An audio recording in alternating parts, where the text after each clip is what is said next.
In early 1981, a former Israeli soldier named Yossi Ginsberg traveled to Bolivia, South America. His adventurous nature brought him to that place to look for a new adventure. While traveling by ship, Yossi met a guy named Marcus Stam, a schoolteacher that barely missed the ship. As fellow adventurers, they became friends in no time and decided to go on an adventure together.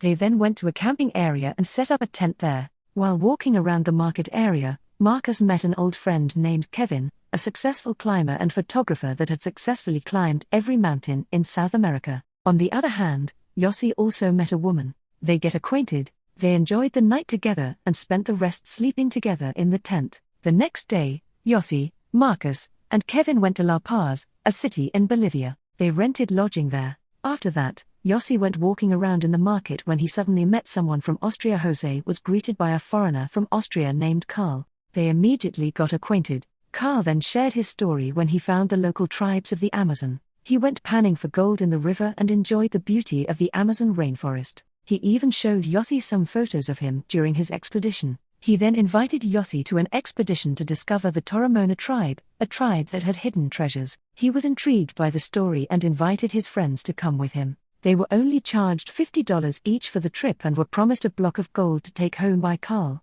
After supplies preparation was complete, Yossi and his friends, guided by Karl, departed by plane to reach the starting point of their expedition. Arriving at the destination, they immediately started their journey into the deep and thick Amazon rainforest. They were thrilled about the things they would find. After a long walk, they decided to rest and set up a camp in the night. After setting up their camp, Karl told them about the primitive tribe that he used to meet on his last journey. 3 days had passed since the start of their journey. Marcus started getting tired and wounds on his feet, slowing down their pace and getting them separated from Karl. Desperate, he shouted Karl's name and made Kevin annoyed. They almost fight when something moved from behind the bush. Turned out it was just a local resident herding his cattle. They then continued walking and finally met up with Karl again. Shortly after they arrived at Asariamas, a hamlet, they spent the rest of the day there, got acquainted with the local residents, and even got to try the local tobacco cigar and wine. The next day, on the 4th day, after Marcus treated his wounds,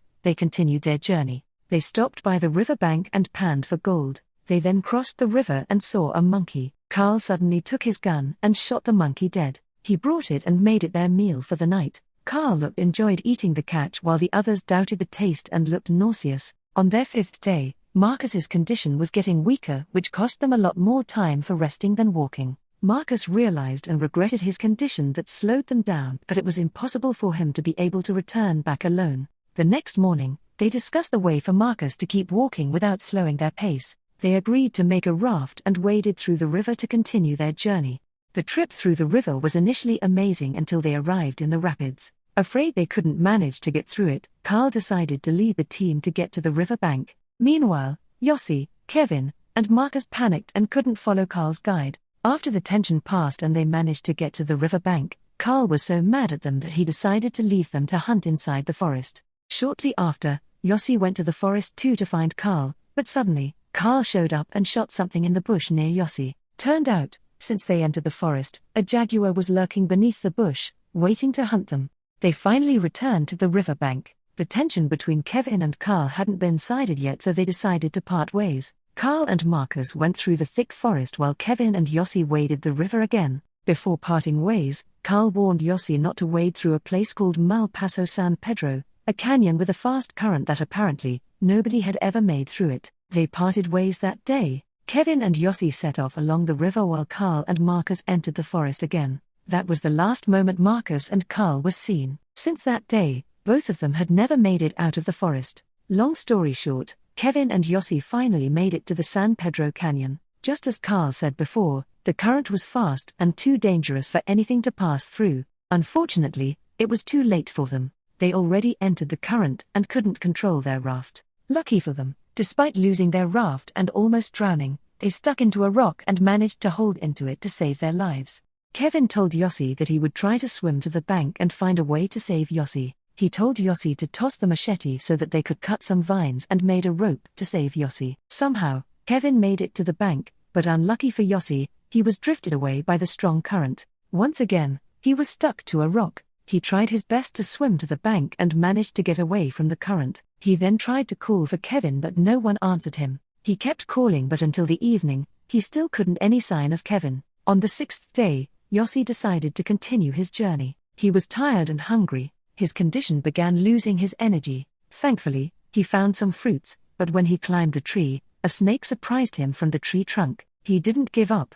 He climbed back up, killed the snake, and managed to get the fruits. That night, he made a shelter out of branches and leaves. When he began to sleep, he hallucinated that he was in a restaurant.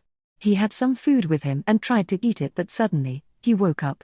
In the morning, Yossi continued his journey to find the way out. Suddenly, he realized that there was a lump in his forehead and something moving inside of it, but he shrugged it off and kept moving. Long story short, that night, Yossi took a rest, but suddenly, he was surprised by Marcus, who stood in front of him. He immediately took his flashlight, but when he turned it on, Marcus suddenly disappeared. He then realized that something was moving between the bushes. He saw a tiger and immediately took a gas canister to make a fire to scare off the tiger. Thankfully, the tiger didn't attack and he was safe. He rested the whole night and woke up the next morning feeling discomfort in his forehead. He decided to operate it and found a leech-like animal inside the lump in his forehead.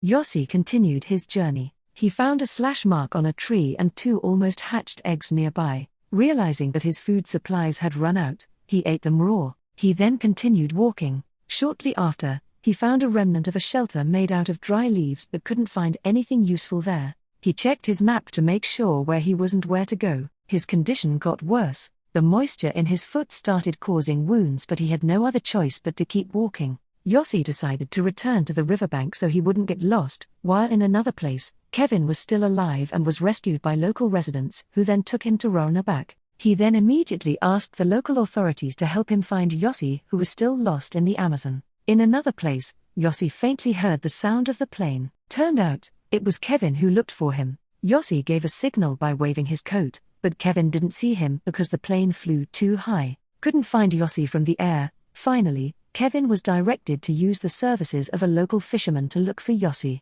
After hearing that Yossi was missing for more than 2 weeks, the fisherman refused to help him, but Kevin kept on convincing him. He even offered to rent the boat, which ended up convincing the fisherman to help him out. Yossi had lost his hope. He lost his chance to be saved by the plane. He was then surprised to see a woman, a local resident of the Amazon, who was crying. She looked scared of Yossi, but in the end, they became friends, even without understanding each other's language. They walked together through the forest. Yossi didn't believe his eyes in the beginning. He even checked if the woman he found was real or not. The next day, they started finding their way to Roanabak. Yossi had difficulty walking and had to use a stick to support his body. Yossi began arguing with the woman because he was depressed about his condition and the fact that he couldn't get out of the forest. That night, they slept together. Yossi tried to calm the woman by stroking her. Suddenly, Yossi started hallucinating. His condition was so concerning. The next day, Yossi continued walking.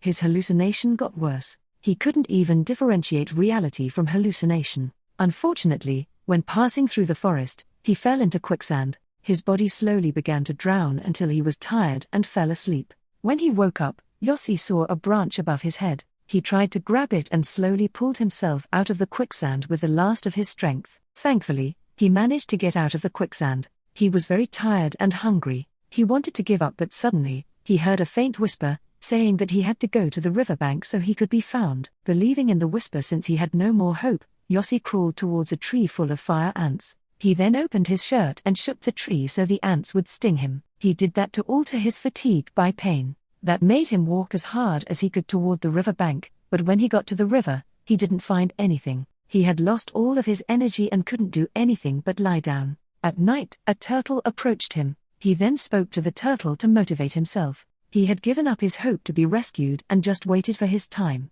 The next day, Kevin, who was still looking for Yossi through the river, was stopped by the strong current. He didn't have any choice but to turn around, but suddenly, Yossi woke up and saw Kevin right in front of him. Yossi crawled toward Kevin. He couldn't even scream and call him. Kevin almost left that place when he suddenly turned his head. He saw Yossi standing in front of him and rushed back to rescue him. He pulled over to the bank and immediately hugged Yossi. Yossi was very weak and couldn't walk anymore. Finally, Kevin took him to Roanabak. The local residents congratulated them for being able to survive in the forest for more than 2 weeks. After their condition improved, Yossi and Kevin went back to their lodge in La Paz. They waited for Kyle and Marcus for days, but they never made it home. There was no information about them. They realized that the most valuable treasure is their own life.